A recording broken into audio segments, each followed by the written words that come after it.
Here's something that might surprise you. Studies show that knowing English can increase earning potential by up to 50% globally, yet nearly 75% of English learners never reach functional fluency. Today, we're exploring why this language has become such a powerful force for transformation in our world. That's a fascinating statistic. You know, I was just reading about how English has evolved beyond being just another language. It's become what experts call global oxygen in professional and academic spheres. hmm And what's really interesting is how this plays out in real life.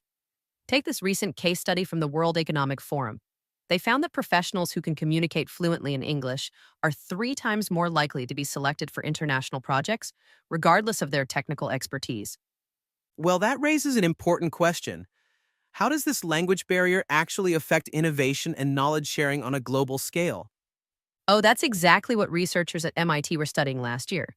They discovered that nearly 40% of groundbreaking research papers face significant delays in implementation simply because of language barriers. It's like having a cure for a disease, but keeping it locked in a box because you can't read the instructions. That's such a powerful metaphor, and it really highlights why English proficiency has become about more than just communication. Let's try a quick thought experiment. What are 3 ways English proficiency might impact global scientific collaboration? Take a moment to think about it. Hmm. While we're thinking about that, I'm reminded of how English has become this fascinating ecosystem that's constantly evolving. Did you know that roughly 1,500 new words are officially added to the English language every year? And what's even more remarkable is how these new words reflect our changing world, like how doom scrolling and hybrid work became official additions during the pandemic. But here's something to consider, so. How does this rapid evolution of English affect those trying to master it? That's such an important point about the challenges learners face. The data shows that it typically takes 480 hours of quality instruction to reach basic business fluency in English. You know what's fascinating about that number? It's actually shorter than many other languages, yet people often feel more intimidated by English. Research from Cambridge suggests this fear factor alone can extend learning time by up to 30%. Well, that really connects to what psycholinguists call the affective filter, when anxiety about speaking actually creates a mental barrier to learning. Let's pause for another quick exercise. What are 2 strategies you might use to overcome language learning anxiety?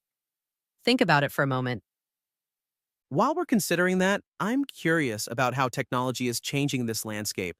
The rise of AI language tools must be having some impact. Oh, that's such an interesting point. Recent studies show that AI assisted language learning can accelerate vocabulary acquisition by up to 60%. But here's the catch: it can also create dependency that hampers natural language development if not used thoughtfully. That balance between technological assistance and authentic learning seems crucial for modern language acquisition. Speaking of balance, let's look at some surprising data about bilingual brain development. Research from Harvard shows that English learners who practice regularly develop increased gray matter density in areas associated with decision making and emotional intelligence. That's fascinating. So it's literally reshaping how our brains work. Exactly. And as we wrap up today's discussion, here's something to think about. English isn't just a tool for communication, it's becoming a catalyst for cognitive evolution. Studies show that multilingual individuals are 40% more likely to develop innovative solutions to complex problems. Well, that really brings everything full circle, from global opportunity to personal transformation. And perhaps that's the most powerful takeaway. Mastering English isn't just about learning a language, it's about expanding our capacity for understanding and creating positive change in an increasingly connected world.